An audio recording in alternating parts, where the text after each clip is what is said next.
Era para ser o dia mais feliz da minha vida. Eu estava ali, parada no altar da Igreja São Francisco, no centro histórico de Ouro Preto, com meu vestido de noiva, que havia sido da minha avó, todo em renda francesa, reluzindo sob a luz dourada que entrava pelos vitrais centenários. O cheiro de incenso misturado com as rosas brancas que decoravam cada banco da igreja deveria me acalmar, mas algo estava terrivelmente errado. Meu nome é Marina, tenho 28 anos, e esta história aconteceu há exatos 3 meses, num sábado ensolarado de outubro que prometia ser perfeito. A temperatura estava amena, uns 23 graus, com aquela brisa típica das montanhas mineiras que fazia as folhas das árvores dançarem suavemente do lado de fora. Eu podia ouvir os sinos da igreja tocando, anunciando minha chegada, enquanto os 200 convidados se acomodavam em seus lugares, sussurrando entre si com aquela expectativa típica de casamentos. Rafael, meu noivo, estava me esperando no altar com um sorriso que não parecia genuíno. Conheci Rafael há 4 anos numa festa de formatura da Faculdade de Direito. Ele era charmoso, bem-sucedido, filho de uma família tradicional de Belo Horizonte. Todos diziam que éramos o casal perfeito. Minha mãe, Dona Helena, não se cansava de repetir para as amigas do clube como tinha sorte de ter um genro advogado, com escritório próprio na Savassi. Mas naquele momento, enquanto eu caminhava pelo corredor central da igreja, com meu pai ao meu lado segurando meu braço com força demais, como se pressentisse algo, eu notei os olhares. Não eram olhares de admiração ou emoção. Eram olhares de pena, alguns de curiosidade mórbida, outros claramente de desprezo. Minha prima Beatriz, sentada na terceira fileira, desviou o olhar quando nossos olhos se encontraram. Meu estômago se revirou. Quando cheguei ao altar, Rafael pegou minha mão e a apertou de leve. Seus dedos estavam gelados, úmidos de suor. O padre Antônio, um senhor de 70 anos que conhecia minha família há décadas, começou a cerimônia com sua voz grave e pausada. As palavras ecoavam pela nave da igreja, mas eu mal conseguia me concentrar. Algo estava para acontecer. Eu podia sentir no ar pesado que pairava sobre todos nós. Foi então que Cláudia se levantou. Cláudia era a irmã mais velha de Rafael, uma mulher de 35 anos, sempre impecavelmente vestida, com seu cabelo loiro platinado sempre escovado e seu ar de superioridade que me incomodava desde o primeiro jantar em família. Ela estava usando um vestido vermelho sangue, completamente inadequado para um casamento, e seus saltos altos estalavam no piso de mármore enquanto ela caminhava em direção ao altar. O padre Antônio parou no meio da oração, confuso. Rafael soltou minha mão e deu um passo para trás. Eu fiquei ali, congelada, enquanto Cláudia parava bem na minha frente, com um sorriso cruel nos lábios pintados de vermelho e escarlate. "Marina, querida", ela começou, sua voz ecoando pela igreja silenciosa. "Antes que esta farsa continue, acho que todos aqui merecem saber a verdade sobre você." Meu coração disparou. Minhas mãos começaram a tremer, fazendo o buquê de lírios brancos balançar. Do que ela estava falando? Todos aqui acham que você é essa moça perfeita, professora dedicada, filha exemplar. Mas eu sei o que você fez. Sei sobre as mensagens que você trocou com o Henrique. As pessoas na igreja começaram a sussurrar. Henrique era meu ex-namorado da faculdade, alguém que eu não via há anos. Sei que vocês se encontraram no mês passado naquele hotel em Tiradentes. Tenho fotos, querida. Fotos bem comprometedoras. Meus olhos se encheram de lágrimas. Era mentira. Uma mentira cruel e calculada. Eu não via Henrique há 3 anos, desde que ele se mudou para São Paulo. Mas como eu poderia me defender ali, naquele momento, com todos me olhando com julgamento? Minha mãe levou a mão ao peito, meu pai ficou vermelho de raiva. Rafael continuava parado, sem dizer nada, sem me defender. Cláudia continuou, saboreando cada palavra como se fosse mel. E não é só isso. Também descobri sobre sua dívida. 50 mil reais em empréstimos que você escondeu do meu irmão. Estava planejando usar o dinheiro dele para pagar, não é mesmo? Uma interesseira, além de traidora. As lágrimas agora escorriam livremente pelo meu rosto, borrando a maquiagem que tinha levado 3 horas para fazer. Eu queria gritar que era tudo mentira, que a única dívida que eu tinha eram as parcelas do meu carro, que eu pagava religiosamente todo mês com meu salário de professora. Mas minha voz não saía. O nó na minha garganta era grande demais. Foi então que percebi o plano. 2 semanas antes, Rafael tinha sugerido que fizéssemos um acordo pré-nupcial. Eu tinha recusado, dizendo que não era necessário, que confiávamos um no outro. Cláudia tinha ficado furiosa, dizendo que eu estava querendo dar o golpe do baú. Agora tudo fazia sentido. Eles tinham armado isso para me humilhar publicamente, para que Rafael pudesse terminar comigo sem parecer o vilão. A igreja estava em polvorosa. Alguns convidados se levantavam para sair, outros tiravam fotos com seus celulares. Minha madrinha, tia Carmen, chorava copiosamente. Meus pais pareciam ter envelhecido 10 anos em 10 segundos. E eu continuava ali, parada feito uma estátua, com meu vestido de noiva que agora parecia pesar 1 tonelada. Rafael finalmente se manifestou, com uma voz que eu nunca tinha ouvido antes, fria e distante. Marina, acho melhor cancelarmos isso. Não posso me casar com alguém em quem não confio. Ele se virou para sair, e Cláudia o seguiu, com seu vestido vermelho esvoaçando como uma capa de vilã de novela. Foi nesse momento que Lucas se levantou. Lucas era o padrinho de Rafael, seu melhor amigo desde a infância. Eles cresceram juntos em Belo Horizonte, estudaram na mesma escola, fizeram faculdade juntos. Lucas era como um irmão para Rafael. Por isso, sua próxima ação chocou a todos. "Esperem", ele disse, sua voz forte cortando o burburinho. "Antes de todos saírem, eu tenho algo a dizer." Rafael parou no meio do corredor e se virou. Cláudia franziu o senho. Lucas caminhou até o altar, ficando ao meu lado. Ele me olhou com compaixão, depois se virou para os convidados. "Vocês acabaram de presenciar uma das maiores injustiças que já vi na minha vida. Marina está sendo acusada de coisas que não fez, e eu posso provar." Lucas tirou seu celular do bolso do paletó. "Henrique, o suposto amante de Marina, está morando em Londres há 2 anos. Ele é meu primo, e posso garantir que ele não esteve no Brasil no mês passado. Aqui estão as fotos dele no casamento da minha irmã, em Londres, na mesma data em que Cláudia diz que ele estava em Tiradentes com Marina." A igreja ficou em silêncio absoluto. Lucas continuou. "Quanto às fotos comprometedoras, elas são montagens. Muito bem feitas, admito, mas montagens. Contratei um perito em análise de imagens digitais quando Cláudia me mostrou as fotos ontem, tentando me convencer a apoiar esse plano nojento. Aqui está o laudo pericial provando que são falsas." Cláudia ficou branca como papel. Rafael parecia ter levado um soco no estômago. Lucas não tinha terminado. "E sobre a dívida de 50 mil reais? É mentira também. Marina não tem nenhuma dívida. Mas sabem quem tem? Cláudia. Ela deve exatamente 53 mil reais para um agiota chamado Toninho, por causa do vício em jogos online que ela esconde da família." Os sussurros na igreja se transformaram em exclamações de choque. O pai de Rafael, seu Roberto, um empresário respeitado na cidade, levantou-se furioso. "Cláudia, isso é verdade?" Cláudia não respondeu. Apenas olhava para Lucas com ódio puro nos olhos. Lucas se virou para mim. "Marina, você não merecia passar por isso. Você é uma das pessoas mais íntegras que conheço. Rafael e Cláudia planejaram isso há semanas, desde que você recusou o acordo pré-nupcial. Eles queriam que você parecesse uma golpista para justificar o cancelamento do casamento. Rafael não queria se casar, mas também não queria assumir isso. Preferiu destruir sua reputação. Minha cabeça girava. Rafael, meu noivo, o homem que dizia me amar, tinha planejado minha humilhação pública. As lágrimas continuavam a cair, mas agora eram lágrimas de raiva misturadas com alívio. Alívio por descobrir quem ele realmente era antes de me casar. Lucas, então, revelou algo que ninguém esperava. Mas o motivo real pelo qual Rafael queria cancelar o casamento não foi contado. Rafael está tendo um caso há 6 meses, com Vanessa, a secretária do escritório dele. Ela está grávida de 3 meses. A bomba explodiu. Dona Isabel, mãe de Rafael, desmaiou e precisou ser amparada pelo marido.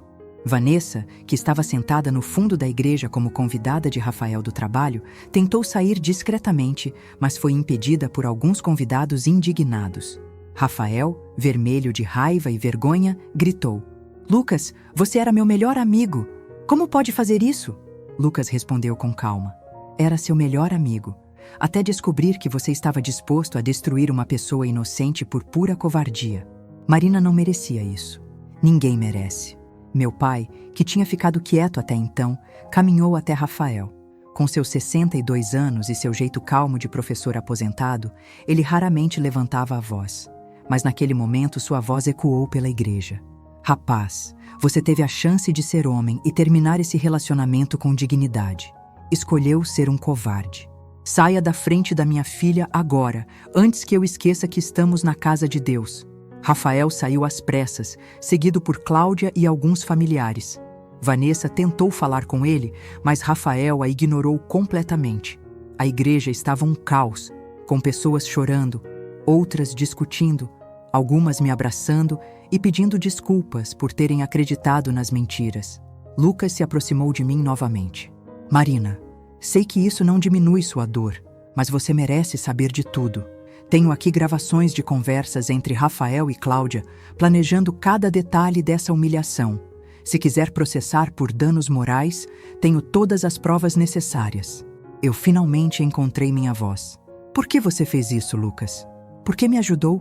Ele sorriu tristemente. Porque eu conheço Rafael há 25 anos, e nos últimos meses vi ele se transformar em alguém que não reconheço. E porque você não merecia isso. Ninguém merece ser tratado assim. Além disso, minha mãe me criou para fazer a coisa certa, mesmo quando é difícil. Minha mãe me abraçou forte, chorando e pedindo desculpas por ter duvidado de mim por um segundo. Meu pai segurava minha mão com força, seus olhos também marejados. Tia Carmen não parava de dizer que sempre soube que havia algo errado com aquela família. O padre Antônio, que tinha assistido a tudo em silêncio, se aproximou. Minha filha, ele disse gentilmente, Deus tem formas misteriosas de nos proteger. Hoje você foi salva de um grande erro. A verdade sempre prevalece. Enquanto as pessoas começavam a sair da igreja, algumas parando para me abraçar e oferecer apoio, eu olhei para Lucas. Ele tinha arriscado uma amizade de décadas para defender uma pessoa que mal conhecia. Você perdeu seu melhor amigo por minha causa, eu disse. Ele balançou a cabeça. Não, Marina. Eu perdi meu melhor amigo no momento em que ele escolheu ser essa pessoa. O Rafael que eu conhecia morreu há muito tempo. O que fiz hoje foi enterrá-lo de vez. Naquela noite, em vez de estar em lua de mel em Búzios como planejado, eu estava na casa dos meus pais, rodeada de familiares e amigos verdadeiros. A mesa estava cheia de comida que tinha sobrado da recepção cancelada. Minha avó de 87 anos, Dona Conceição, que tinha viajado de Diamantina para o casamento, segurou meu rosto entre suas mãos enrugadas e disse: Minha neta, hoje você não perdeu nada. Você ganhou. Ganhou a chance de encontrar alguém que realmente mereça você. A notícia se espalhou rapidamente pela cidade. Em uma semana, Rafael teve que fechar seu escritório porque perdeu todos os clientes. Ninguém queria ser representado por um advogado capaz de tamanha crueldade. Cláudia foi deserdada pelo pai depois que ele descobriu a extensão das suas dívidas de jogo. Vanessa teve o bebê sozinha, porque Rafael fugiu para São Paulo e nunca assumiu a paternidade. 3 meses se passaram desde aquele dia. A humilhação que deveria me destruir acabou me libertando. Descobri quem eram meus verdadeiros amigos. Quem realmente se importava comigo. Minha escola me deu licença remunerada por 1 mês para me recuperar do trauma. E quando voltei, fui recebida com tanto carinho pelos alunos e colegas que chorei por 1 semana inteira. Lucas e eu nos tornamos amigos. Ele me visitava 1 vez por semana, sempre trazendo brigadeiros da doceria da mãe dele, Dona Júlia. Conversávamos por horas sobre tudo e nada. Ele me contou que sempre teve dúvidas sobre o caráter de Rafael, mas nunca imaginou que chegaria àquele ponto. Numa tarde chuvosa de janeiro, enquanto tomávamos café na varanda da casa dos meus pais, Lucas me contou algo que mudou tudo. Marina, preciso ser honesto com você. O motivo principal pelo qual eu fiz o que fiz não foi apenas porque era o certo. Fiz porque não podia ver você sendo destruída daquele jeito. Porque desde o primeiro dia que Rafael apresentou você, há 4 anos, eu soube que ele não merecia você. Eu parei com a xícara no meio do caminho até a boca. Lucas, o que você está dizendo? Ele respirou fundo. Estou dizendo que passei 4 anos vendo a mulher mais incrível que conheci com o homem errado. E tive que ficar calado porque ele era meu melhor amigo. Mas quando vi o que ele estava fazendo, não pude mais ficar em silêncio. Meu coração, que tinha sido despedaçado 3 meses antes, começou a bater de uma forma diferente. Lucas continuou. Não estou pedindo nada, Marina. Sei que você acabou de passar por um trauma terrível. Só precisava que você soubesse a verdade toda. Eu me apaixonei por você no momento em que você entrou naquele restaurante, com seu vestido azul e seu sorriso tímido segurando a mão de Rafael. E tive que passar 4 anos fingindo que era apenas o melhor amigo dele. As lágrimas voltaram aos meus olhos, mas dessa vez eram diferentes. Lucas, que tinha sido meu herói, meu salvador, estava ali me dizendo que me amava há 4 anos em silêncio. Eu me levantei e caminhei até ele. Lucas olhou para mim com aqueles olhos castanhos que tinham mostrado tanta coragem na igreja. Você esperou 4 anos, eu disse suavemente. Acho que posso pedir que espere mais um pouco. Preciso me curar, me reencontrar. Mas quando estiver pronta, gostaria muito de conhecer melhor o homem corajoso que arriscou tudo para defender minha honra. Lucas sorriu, aquele sorriso genuíno que Rafael nunca teve. Eu espero o tempo que for necessário, Marina. Você vale a pena. 6 meses depois, numa tarde ensolarada de julho, Lucas e eu tivemos nosso primeiro encontro oficial. Fomos ao parque municipal, tomamos sorvete, conversamos por horas. Sem pressa, sem pressão, apenas 2 pessoas se conhecendo de verdade. Minha mãe brincava dizendo que Deus escreve certo por linhas tortas. 1 ano depois daquele fatídico dia do casamento, recebi uma mensagem de Rafael. Era um pedido de desculpas longo, cheio de justificativas e pedidos de perdão. Li uma vez e deletei. Não guardava mais raiva, mas também não tinha espaço na minha vida para pessoas que foram capazes de tanta crueldade. Cláudia tentou se aproximar também, depois de sair da clínica de reabilitação para viciados em jogos. Disse que estava em um programa de 12 passos e que precisava do meu perdão. Eu disse que a perdoava, mas que não queria contato. Algumas pontes, quando queimadas, não precisam ser reconstruídas. Lucas e eu namoramos por 2 anos. Foi um relacionamento construído sobre honestidade, respeito e admiração mútua. Ele me ensinou a confiar novamente, a acreditar no amor. Eu o ensinei que a coragem dele naquele dia não foi em vão, que valeu cada amizade perdida. Casamos numa cerimônia simples, apenas com família e amigos próximos, numa capela pequena em Sabará. Sem vestido de princesa, sem 200 convidados, sem ostentação. Apenas 2 pessoas que se amavam prometendo cuidar uma da outra. Quando o padre perguntou se alguém tinha algo contra a nossa união, Lucas brincou dizendo que dessa vez ele não tinha nenhuma revelação bombástica para fazer. Todos riram, inclusive eu. Dona Júlia, mãe de Lucas, me abraçou depois da cerimônia e disse: "Obrigada por fazer meu filho feliz. Eu sempre soube que vocês eram almas gêmeas. Só precisavam encontrar o caminho um para o outro." Minha avó, Conceição, agora com 89 anos, disse que sempre soube que o primeiro casamento não ia dar certo, porque o noivo não olhava para mim do jeito que Lucas olhava. Hoje, 3 anos depois de tudo, enquanto escrevo essa história na varanda da nossa casa em Nova Lima, com nosso filho Pedro de 6 meses dormindo no berço ao meu lado, penso em como a vida tem reviravoltas surpreendentes. O dia que deveria ser o mais feliz e se tornou o mais humilhante acabou sendo minha salvação. Rafael se casou com uma herdeira de fazendeiros em Uberlândia. Pelo que soube, vivem um casamento de aparências, cheio de traições mútuas e brigas constantes. Vanessa cria a filha sozinha, trabalhando como secretária em outro escritório. Rafael nunca registrou a criança, apesar da justiça ter determinado o pagamento de pensão após teste de DNA. Cláudia mora com os pais, sem conseguir manter um emprego por muito tempo. A reputação dela na cidade foi destruída depois do escândalo. Algumas pessoas dizem que ela ainda joga escondido, usando aplicativos com nomes falsos. Seu Roberto, o pai dela, envelheceu 10 anos em 3 e teve 2 infartos. Dona Isabel desenvolveu depressão severa e passa mais tempo em clínicas de repouso do que em casa. Lucas foi promovido a diretor de TI da multinacional onde trabalha. Ele ri dizendo que perder Rafael como amigo foi a melhor coisa que aconteceu na vida dele, porque o libertou para viver de verdade. Ainda guarda as gravações e provas daquele dia, trancadas num cofre, dizendo que são lembretes de que fazer a coisa certa, mesmo quando difícil, sempre vale a pena. Meus pais se mudaram para uma casa menor em Santa Luzia, mais perto de nós. Papai adora levar Pedro para passear na praça enquanto conta histórias sobre quando eu era criança. Mamãe faz questão de dizer para todo mundo que Lucas é o genro que ela sempre sonhou ter. Um homem de verdade que protege e ama sua família. Às vezes, quando passo pela Igreja São Francisco em Ouro Preto, onde tudo aconteceu, sinto um aperto no peito. Não de tristeza, mas de gratidão. Gratidão por ter sido salva de uma vida de mentiras e fingimento. Gratidão por Lucas ter tido a coragem de expor a verdade. Gratidão por ter descoberto quem realmente se importava comigo. O vestido de noiva da minha avó está guardado no sótão, ainda com as marcas de maquiagem das lágrimas daquele dia.